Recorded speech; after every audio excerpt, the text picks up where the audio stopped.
And welcome back to episode 118 of the Weekly Tech Rank with me, Jay. And me, Carl. Happy New And Year. indeed, I was just going to say it's our first show of 2023. So, technically speaking, this is our third year of doing this. Yes, I think. We're season 4. Well, yeah, I mean, we have unofficial seasons. The first episode was August 20. So if you forget the months, let's just go by years. Technically speaking, Yes. we are, in the third year of doing it. Obviously, it'll be 3 years in August, but yeah, I'm amazed. So yeah, welcome back. Yeah, welcome back to the first episode of this year. And as mentioned, after our last end of year catch-up show, we're back on our regular schedule programming this week with all the news from the tech stories. Quick note, we are going to cover CES next week, aren't we, Carl? As it's still ongoing and there's still a few stories coming out. So we'll have a dedicated CES roundup next week of all the crazy stuff. Well, actually, I was saying that there hasn't been that many crazy things this year, from what I can tell. There's been a lot. There's been a deluge of new gadgets released. But I think try and pick the highlights and what your favourites were. Yeah, well, I mean, as in, without getting into next week, what I mean is occasionally there's one or two, isn't it, that make the news. Yeah, definitely. There hasn't really been, I wouldn't say, any kind of weird kind of what the outside of some of the weird concepts, but not to spoil it, we're going to have a CS roundup next week, so more on that next week. So this week then, let's look at what we've got on the list. We're going to talk this week about Epic. Yes, Epic is back. It must be 3 years for that to roll on. Epic. We're going to talk crypto with the FTX story that keeps on giving. I mean, this one is just a gift that keeps on giving, a bit like Epic. And we've got some Apple news as well, which, well, actually, if you'd have said to me a year ago that Apple was considering any of the things we're going to talk about today, I'd have said you'd have been smoking something perhaps legal in many states in America. But no, it is possible that Apple are going to be doing some crazy stuff in the next couple of years. But before we get into that, let's talk breaches. Because has there been a few of those already this year? There has. I mean, the very, very end of 2022, we had the last past one, didn't it? The last day of the month. Like they announced that one, didn't they? But the one we're here to speak to today is slightly more concerning because you'd expect better from the FBI. So basically, the FBI runs a program called InfraGard. And it's built to share cyber and physical threat information with companies in the private sector who are kind of responsible for critical US infrastructure. But anyway, so apparently this program run by FBI has been breached, and the database of contact information for more than 80,000 members is now for sale on an English language cybercrime forum called Breached, appropriately. And you can buy it for a cool $50,000. 50 grand. I mean, yes, that's cheap. I mean, it's a contact database. A lot of it may be already out there. Yeah, I suppose actually, when you think about it, 50 grand is probably a drop in the ocean for some of these, ATPs, isn't it? That are going to be buying. But the first thing that puzzled me about this whole InfraGard thing, and I keep reading it as InfraGrad. Is it infrastructure? InfraGard. Yeah. Is that this is wholly a Department of Defense, wholly Department of Justice project run by the FBI. FBI. Yeah. Well, yeah, but the FBI belong to the DOJ. Yeah, of course. Sorry, yeah. What I was really puzzled about, though, that it wasn't anything to do with the Cybersecurity and Infrastructure Security Agency, which is an agency of the Homeland Security Department that's responsible for exactly what it just says. It's a bit of an odd one. Yeah, it's a kind of a left hand, right hand. It feels a bit like here, isn't it? But given what's though been breached, as you say, and now shared, I mean, this is going to put quite a few major organizations at risk, isn't it? It is. I mean, and the kind of organizations they had there were the companies responsible for your drinking water, your power, communications, financial services, transportation, manufacturing, healthcare, and more worrying, nuclear energy. So, I mean, have they given much away on how this was stolen? I know they've said they were aware of a false account, weren't they, and things like that. Yeah. So basically, the sources we were reading from, so they reached out to, what it says, yeah, they reached out to the seller of the data. Basically, he said, "Look, I just signed up for a new account using the name, social security number, and date of birth and other personal details of CEO of a was it financial mental. Yeah, it was a financial corporation that basically has direct impact on the creditworthiness of most Americans. So I'm guessing that's someone like Equifax or someone like that. But anyway, he obviously managed to find the details for the CEO, including the social security number, pop those in, never expecting to actually be granted access. They do say it takes up to 3 months. Now, he did this back in November. Apparently, in December, he got an email saying, there you go, you've got access. Please set up your 2FA.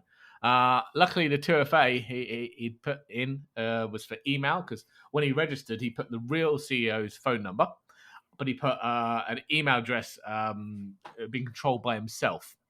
So luckily, he got the email there. He managed to set up 2FA using the email rather than SMS, and he was straight in.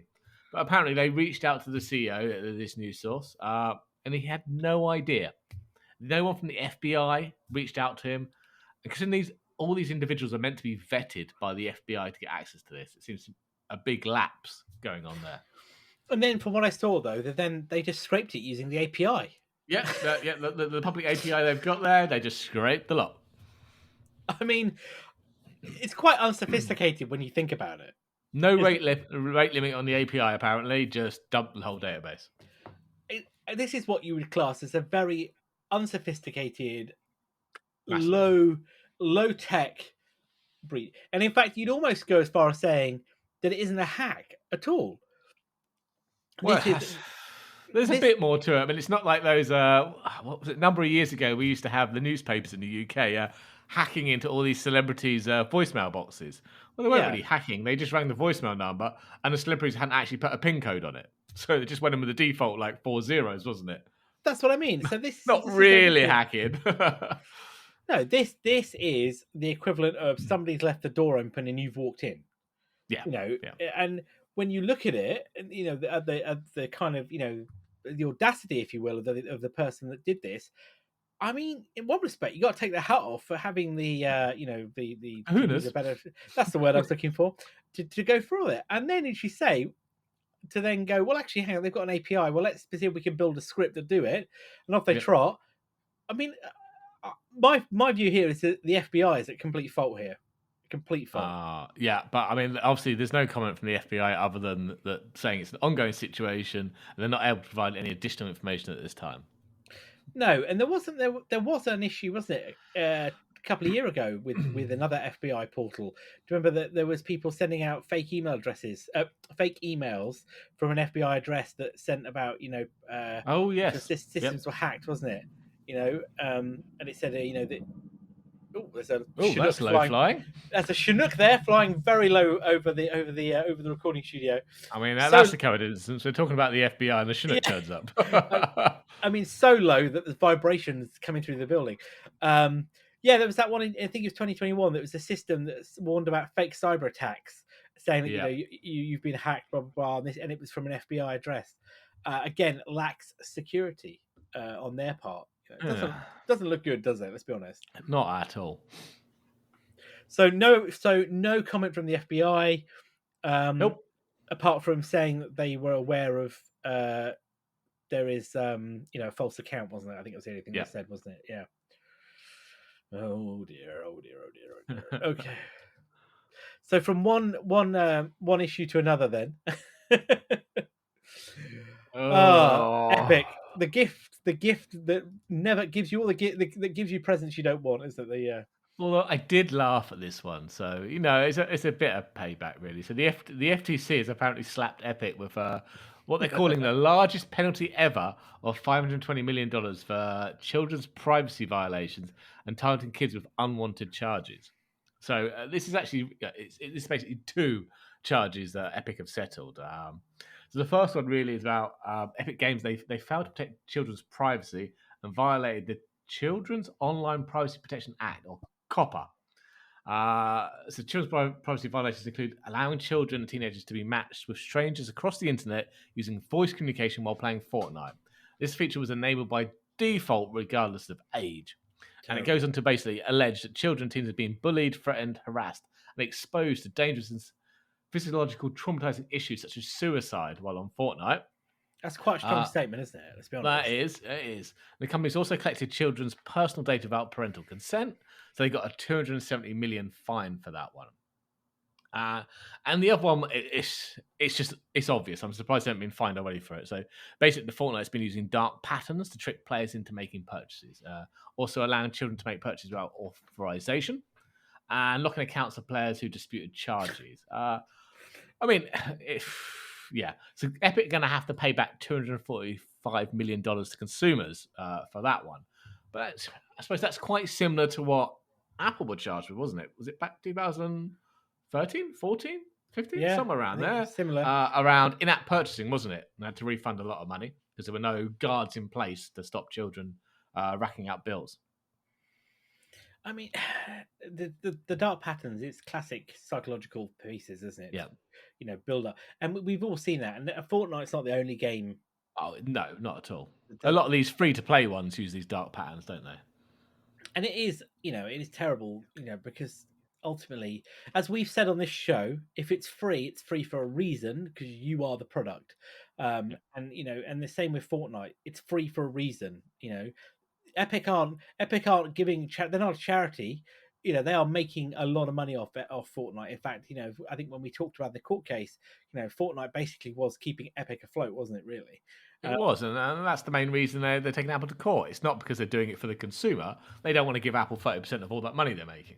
No, of course they don't. I mean, and this is going to sting them a lot, and it's putting them in a very difficult position, I suspect, given they are taking Apple back to court, aren't they?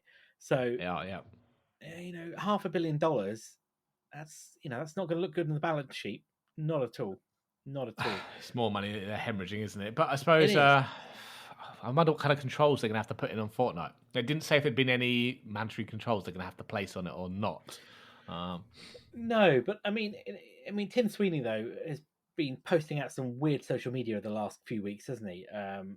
Around odd stuff. I mean, first was kind of related to this, wasn't it? Around the piece around Apple doing end-to-end encryption on iCloud that we talked about, remember? Yeah. Which still doesn't work yet, does it, on in the UK for backups? No, not in the UK, but maybe soon. But he then was basically saying that he supported it, but then was kind of in the same way saying that Apple was doing it because they could be having secret talks to drop antitrust legislation. Something tells me that's not the case, given that... No, I imagine not. The US government doesn't want them to encrypt everything 100%, does it? Because they don't want them. They want to be able to access the data. So I don't see how that. I mean, I think he was insinuating that they'll put this in and then they'll drop it. Yeah. They'll drop it if they drop all the other charges against them. The anti-competitive stuff. Yeah, but that's not going to happen because the EU's not going to drop that one, and it's just not happening. No, but the weirdest one this week, of course, and it'll kind of tie into something we're going to talk about later. is he's rumored that Fortnite might be coming back to the iOS store, didn't he? He did, yeah. He did insinuate at the start of the year. Back to iOS, sorry, not iOS store. But he mentioned iOS. He didn't split it at the store, but that will lead into something we're going to talk about later. just leave that one there as a dangling carrot. But very peculiar, very peculiar. So whilst we're talking about games, then obviously the Xbox.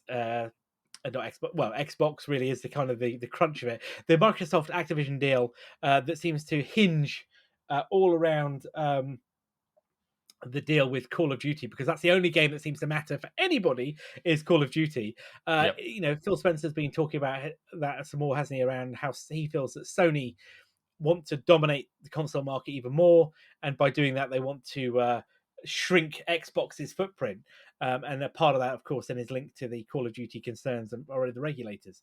It just continues to be petty comments, doesn't it, from Sony, and petty squabbles around it.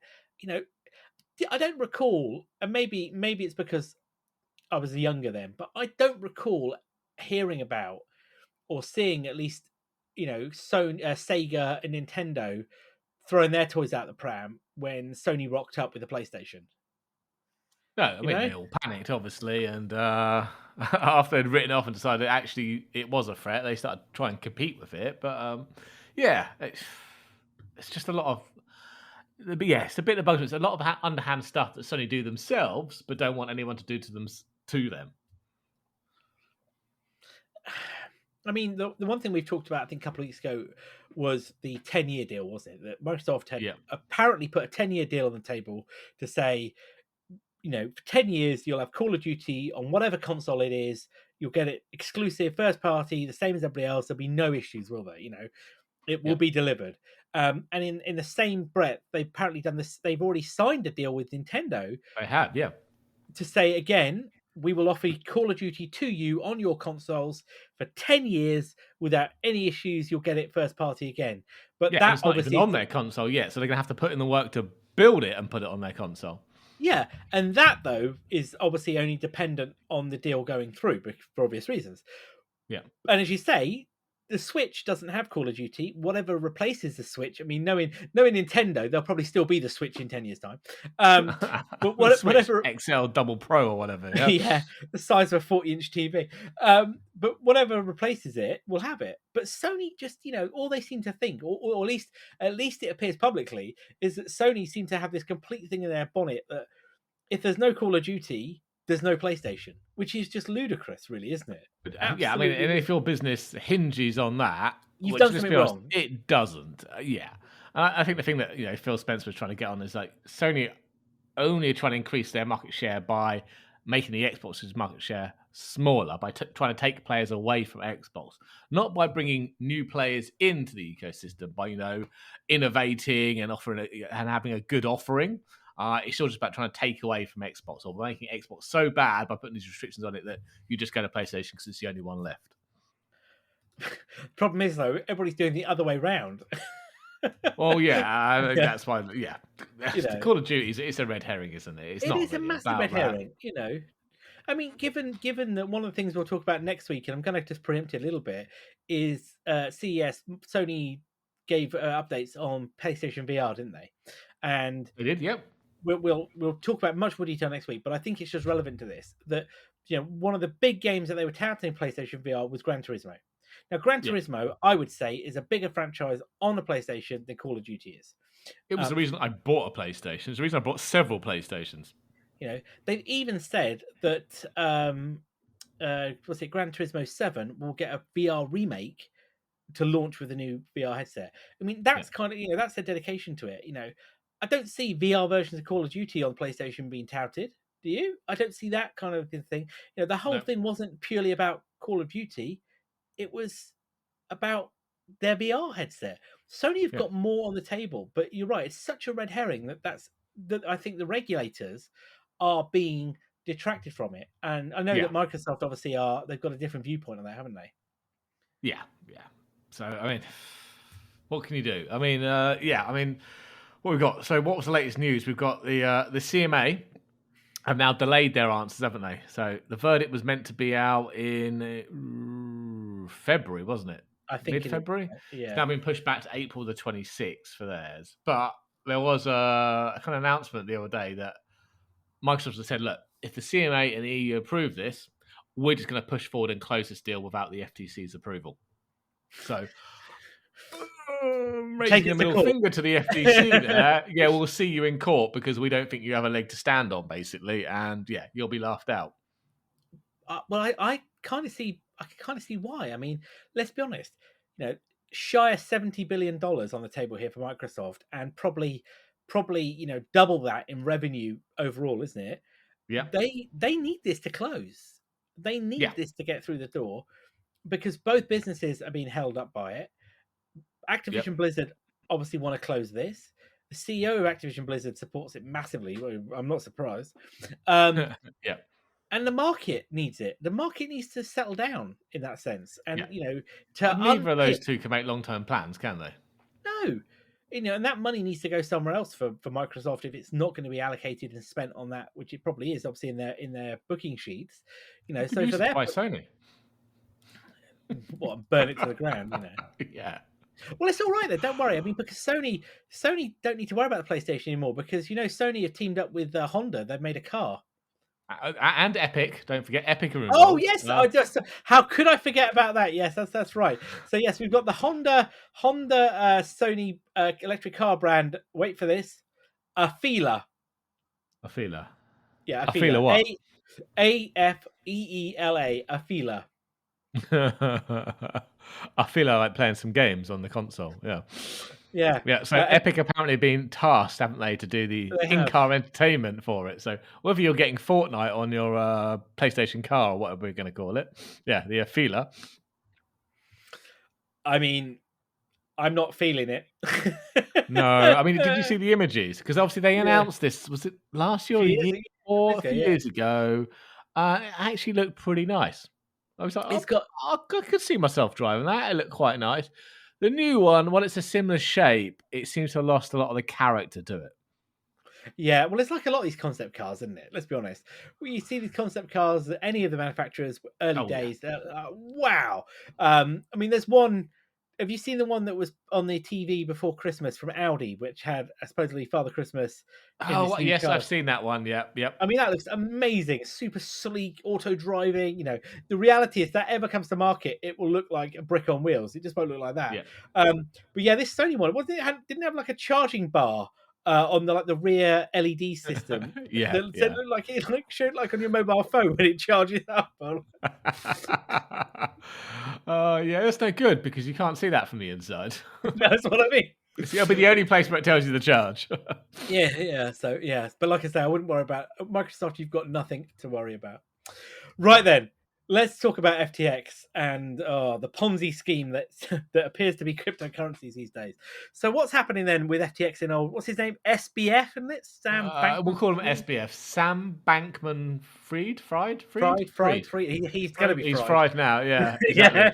So I think since we last talked about this, back in December. So he was sitting in the Bahamas at the time, right? So he was arrested in the Bahamas and denied bail, so he couldn't flee the Bahamas.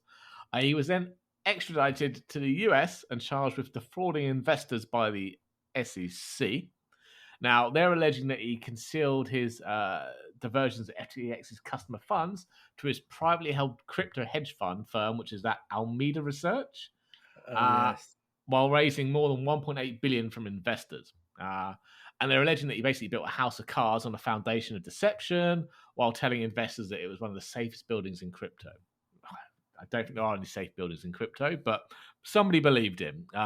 He then promoted the exchange as a safe trading platform with his quote, sophisticated automated measures to protect customer assets. There was clearly none of that in place, was there? No.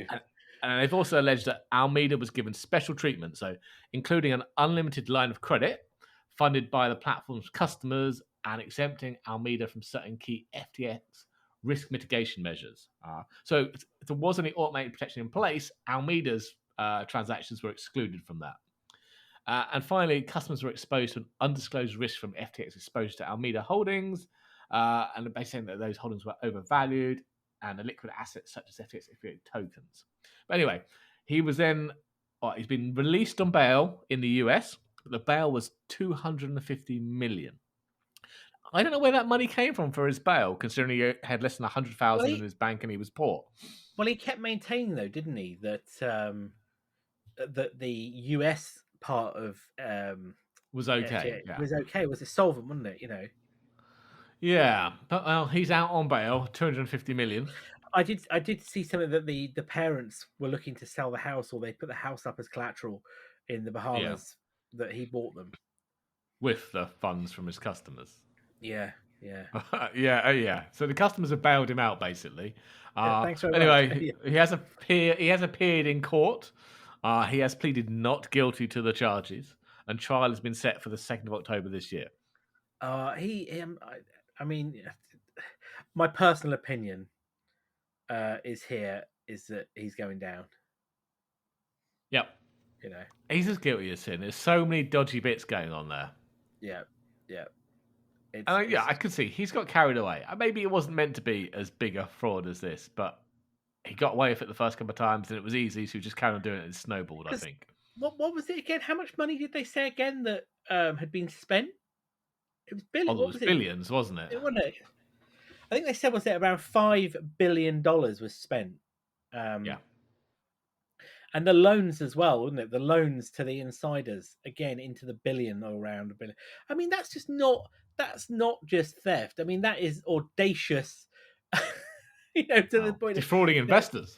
Well, yeah, I mean, absolute. I mean, there's again, I'm not condoning this.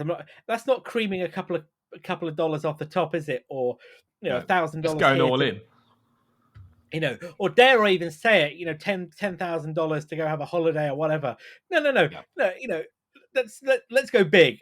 Let's go buy an island. Go big or go home, I think is the statement, isn't it? But yeah, I mean, politicians though, from what I've seen, they've absolutely lost the plot with him, haven't they?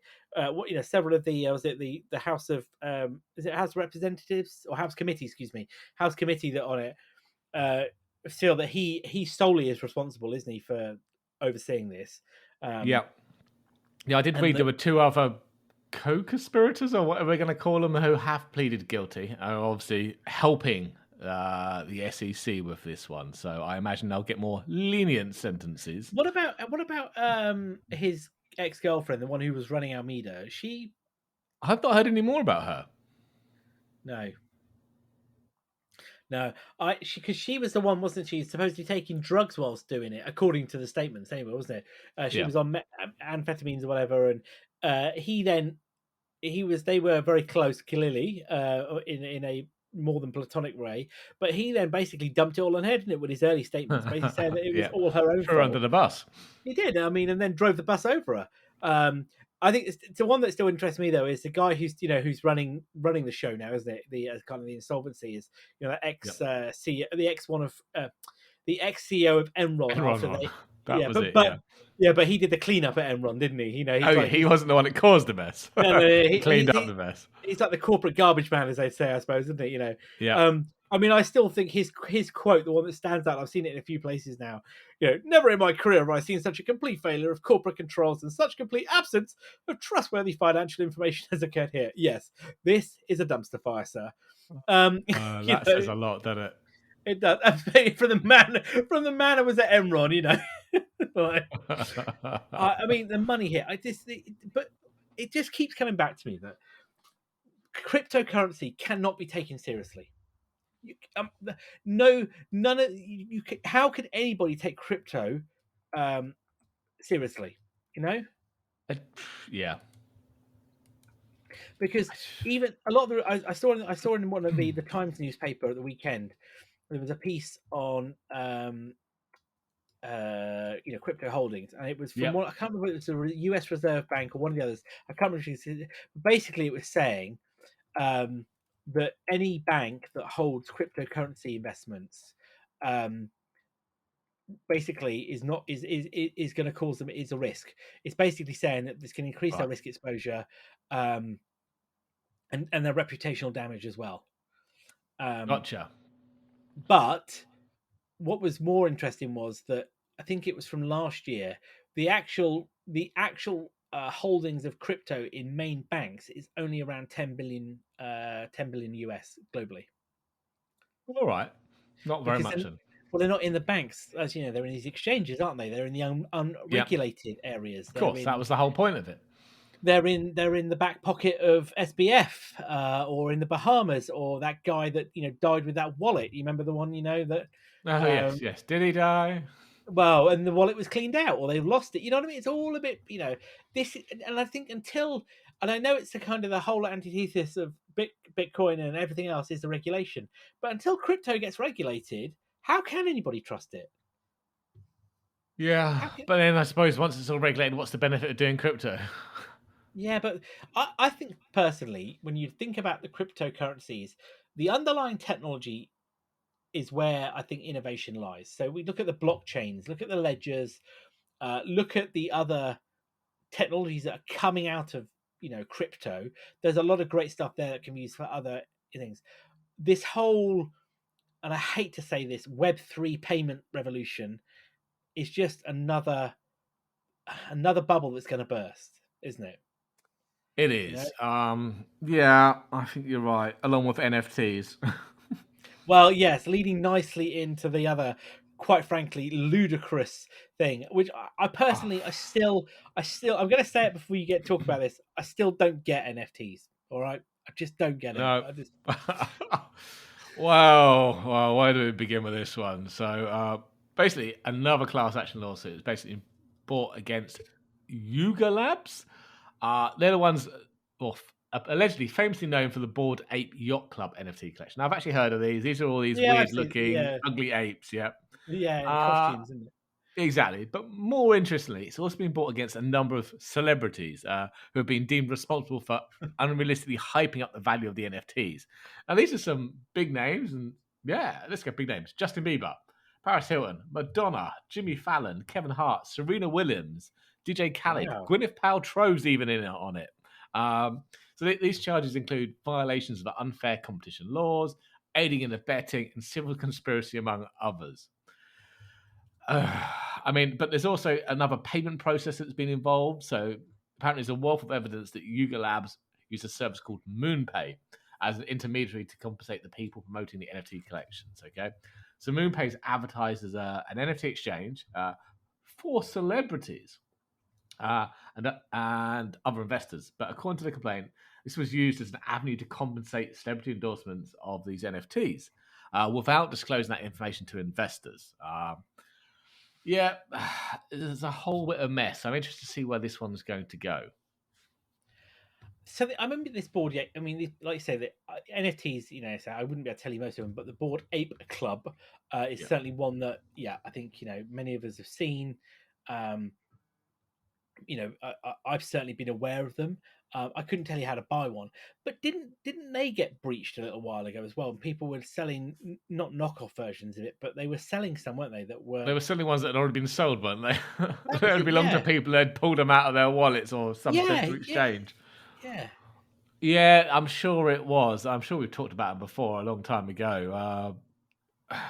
Yeah, you're right. I'm not entirely sure I get NFTs either. You own a digital asset of some description that there is no tangible physical item associated with it, or is it like the bit that so like the Bored Ape ones, for example? I get theoretically you could own that as a unique digital painting or whatever, because there could be no other like it in the world if it's generated, with an AI or something or an algorithm. Yeah. But when people do like the NFTs that people selling of like footballers in the UK, soccer players, who were selling off their goals, and you could have an NFT of their winning goal. Yeah. But it's even more confusing, even if you talk about the Bored Apes as art and you're selling off a unique one, but it's not unique. Usually there's like the NFT allows for 100 copies to be sold of it. So it's not limited to one, it's limited to still a finite number, but you're not necessarily the only one. Well, then that's no different to buying a print, is it? Of when you go to an art limited edition print, yeah, exactly. And there's been a run of 250 of this, so there are 250 copies of that particular painting. Obviously, there's the original, but you don't own the original; you own the copy. So exactly, and the NFT is a way of kind of, I suppose, certifying it is authentic. It's like your certificate of authenticity you'd get with a painting or some sort. But it doesn't stop you going copy and paste. Like I said, this is where my brain starts to grind to a halt and be like, "Huh? What have you bought? What actually have you bought here?" And I mean, Twitter. I know we're not talking Twitter this week because there isn't enough time in the day. But the fact that Twitter now, isn't it? If you sign up for Twitter Blue, you can have NFTs as your profile picture, isn't it? One of them, sure. That's and you can have. You can show your personal flair and set your profile picture to an NFT you own.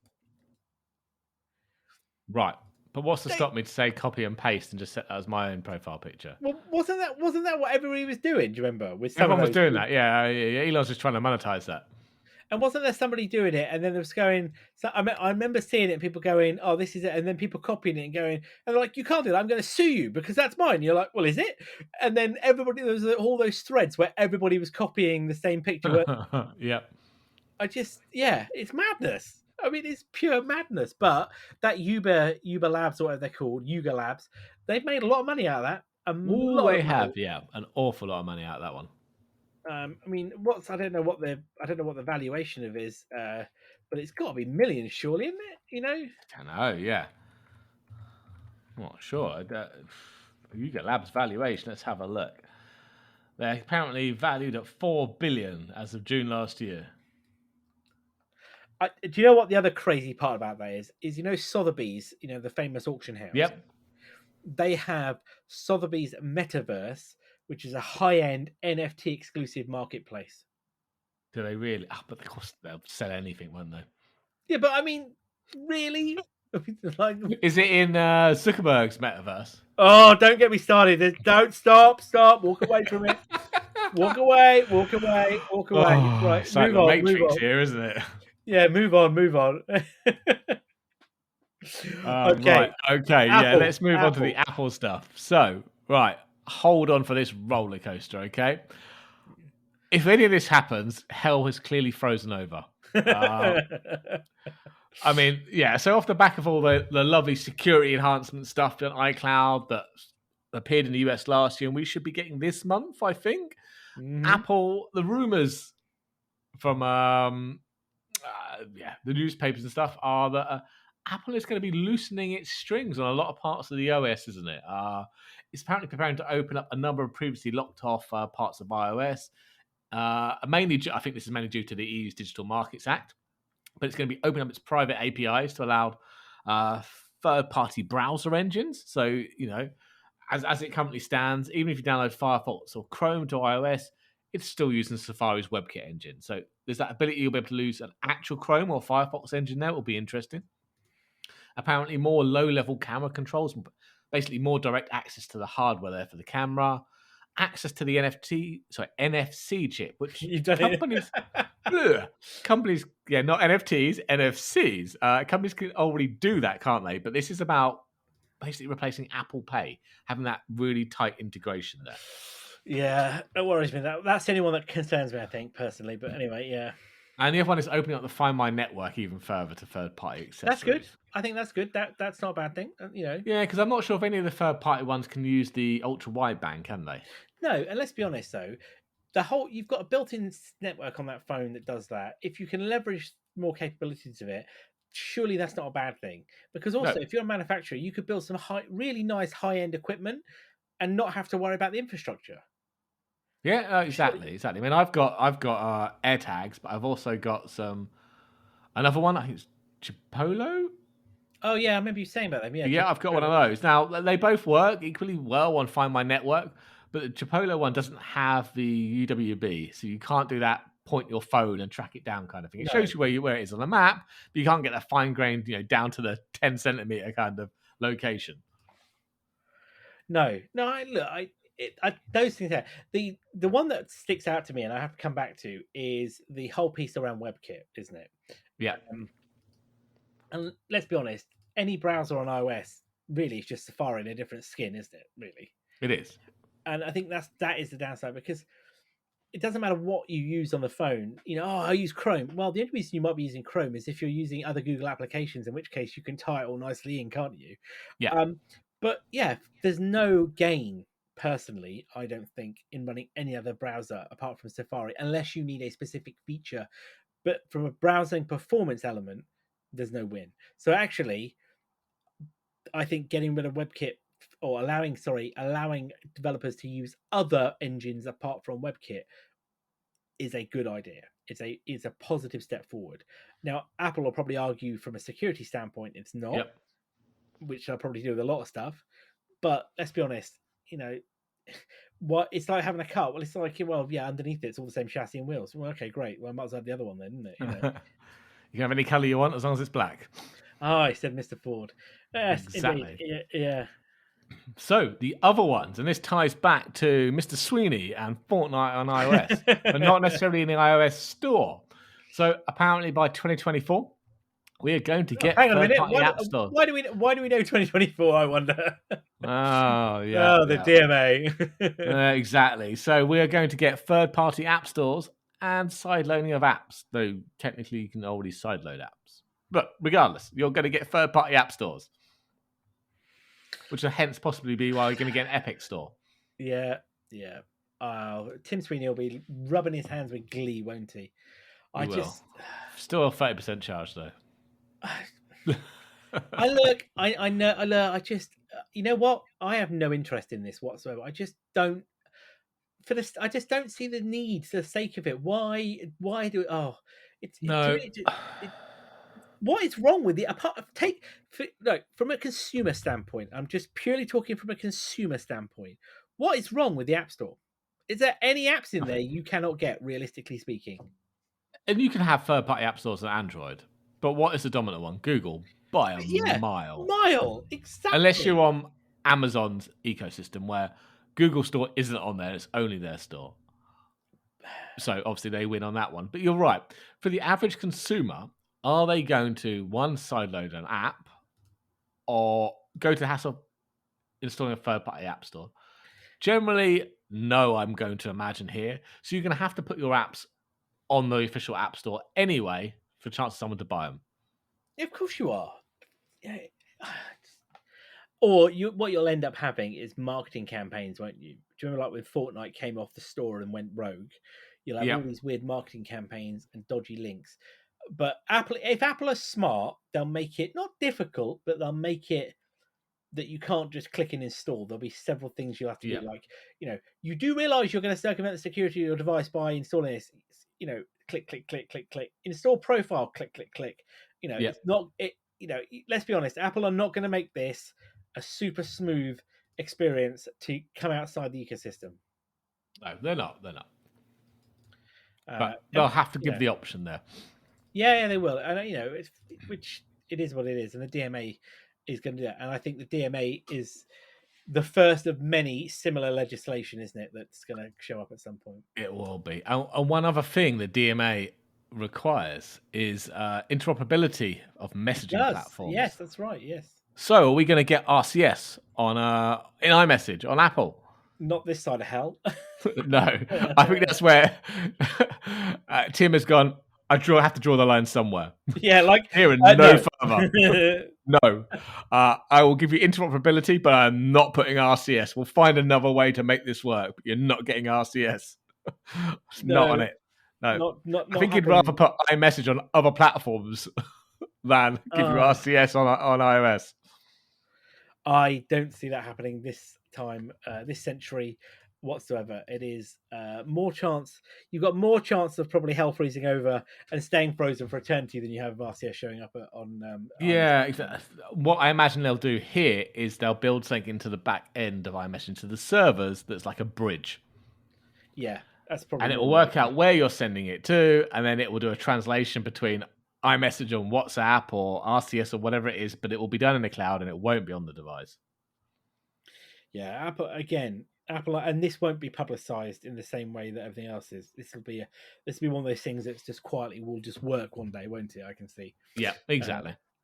We're going to have purple bubbles and orange bubbles and all sorts of bubbles. Yeah, I mean, look, I like iMessage. Does what it says on the tin for me. But I appreciate, if you're in the Android ecosystem. But again, like I said to you before, who the hell is still paying for SMSs anyway in this day and age? You are in America. True. The land of the free to be charged. The land of the free. Yeah. But yeah, in EMEA, in the EU, in the UK, no. I mean, every single plan I've seen comes with unlimited voice and SMS messages nowadays. Yeah. It's just a data plan you're buying. The amount of data do you want? Everything else is free. That's what I mean. Everything is data now, isn't it? Yeah. Yeah. With the exception of MMS messages. Yes, which are still exceptionally expensive, aren't they? When like 40p a message, and you're like, oh no, I've just sent a message to an Android person. Darn it, that's going to cost me. Yeah, that's going to cost me. Damn it! I just do it without thinking, but you do get charged for the picture messages, don't you? The MMS. You do indeed, yeah. Yeah.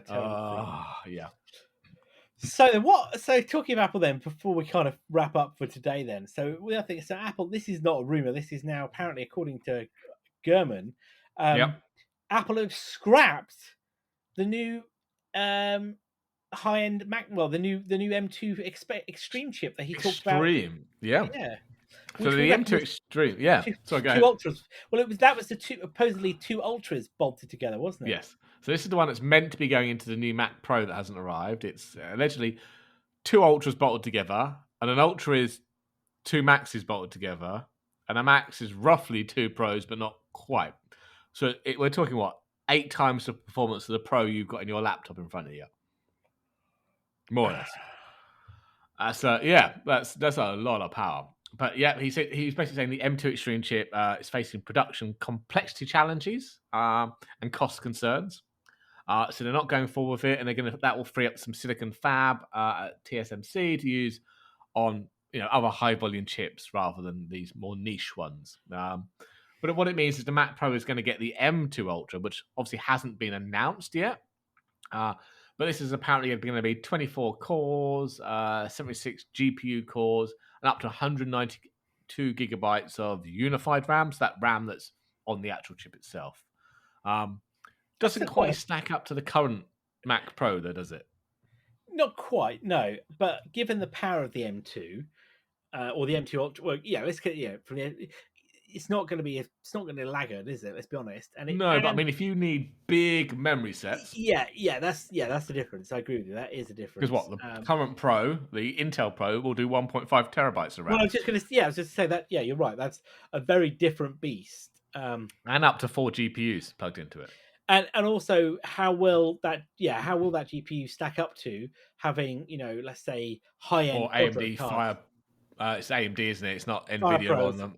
Fire Pros, yeah. Is it Fire Pros? Yeah. So how would that stack up to Fire Pro cards that are designed specifically for your CAD and your computational rendering and I mean I don't know. Gurman is saying that it's still going to be expandable.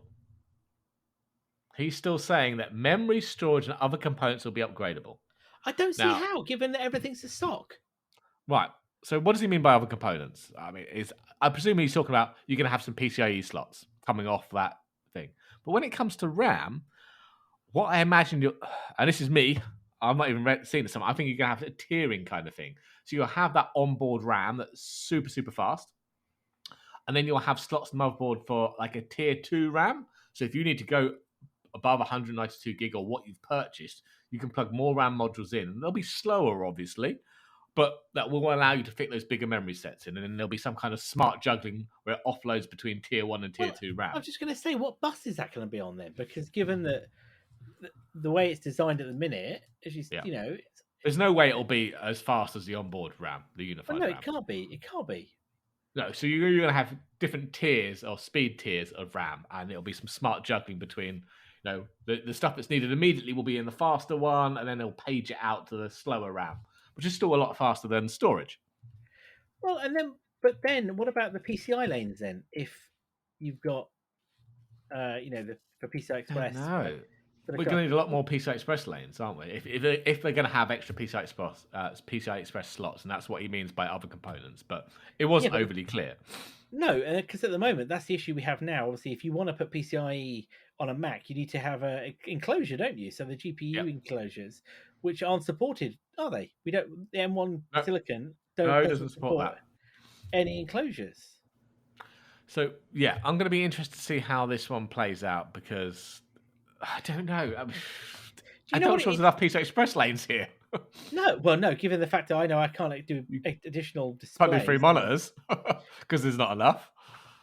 Look, do you know what it looks like? And again, this is just, I guess, an outsider's layman approach. It just looks to me like Apple cannot overcome some of these engineering challenges.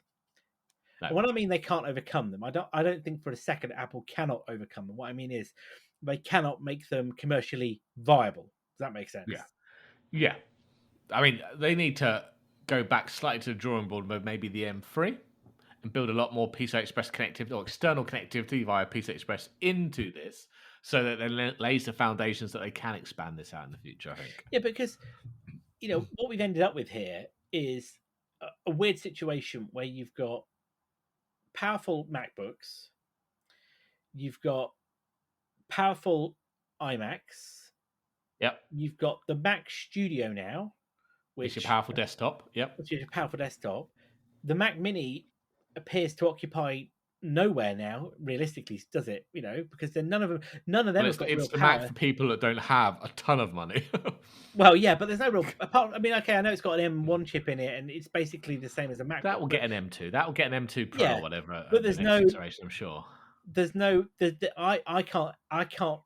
Now, Gurman has stated that he believes there's an M2 Pro Mac Mini coming out, right? But why would the money difference from a highly spec'd Mac Mini, you might as well spend the money on a Mac Studio. Yeah. It's got a bit of a mess, hasn't it? It has. And also, because Apple have completely missed their deadline for the M transition. Yeah. They have, yeah. Which, I mean, let's be honest, that wasn't... It was optimistic. And they've done very well. But it does feel that they've hit some kind of really weird, fork in the road. They're like, where do we go from here? And it just... The fact they teased that Mac Pro... yeah, they did. They specifically mentioned it, didn't they? Yeah, and I think that's kind of what's caused the problem here. I think if Tim Cook had never said anything about an Mac Pro, we would all just given up on it by now. Yeah, it's not coming. No, which is what I think they should probably need to do anyway, and just kill the line. Well, it doesn't fit in with Apple's philosophy about all-in-one chips. Anymore. No, not anymore. It doesn't, and they don't. They're not really concentrating on the Pro, are they? And the Pro market has moved on.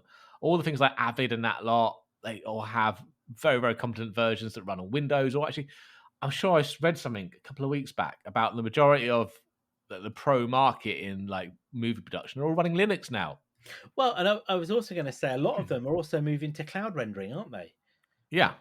So there's no need for that. Yeah, you basically go to Amazon or AWS. AWS, I meant, or Azure, and buy a whole set of data, chunk through a whole data sets on massive stacks of on the hypervisor there. Hyperscaler. Brain's not working today. You take a couple of virtual, the stacks there, take and you'd rent that out, and you'd rent more computing power than you could physically have in your personal data center. Yep. And you do it over a complete pay-as-you-go SASE style model, isn't it? Yep. Obviously not SASE, more PaaS or IaaS. But the piece being is that there's more computing power there than theoretically you need, and they've got high-end graphics cards in there. They've got rendering farms that are in the cloud already. Apple, I think you're right. Apple have got a great place for creatives with the studio lineup. Make a super powerful studio lineup that can run, high-end rendering, high-end video editing software. Which is, for the majority of people, let's be honest, and when I say that, I don't mean you or I mean people who deal in video editing daily. For the majority of them, it's going to be fine. But when you need to do high-end rendering, Hollywood style, Apple are out of the game. It's not the days of Pixar anymore, is it? No, not at all. It's a very peculiar situation, but I don't know. It's a shame. It is a shame that we haven't seen it. But Dub, is not 6 months away now, and we could have an Apple event in March. One of the things we'll talk about, next week is the Apple VR headset. There's more news on that coming out. Because it ain't going to be this month. No, it's not going to be this month. So question mark is all I can say. That's my final statement. Well, that's probably then a good place for us to wrap up this week. We'll be back next week for episode 119 with all the news from CES. Well, all the good news from CES at least. We'll also bring back the Tech Rant Rumor Mill next week, and any other interesting stories as well. Quite possibly an update on the LastPass breach, because that's just that's gone a mess as well. With that then, of course, you can find us online at techrant.online, and all of our show notes are posted there for all of our shows going all the way back to August 2020. And we're still on Twitter. The lights are still on, the fires are still burning. We're still there, and at Weekly Tech Rant. And of course, you can find us wherever you get your podcasts. We're on pretty much all of the major platforms. So leave us a like, a review, send us a comment. I don't mind. If we're wrong, tell us we're wrong. We'd love to hear from you. But we'll be back next week then in our usual regular programming slot of later in the week. I've been Jay. I've been Carl. Have a good evening, all.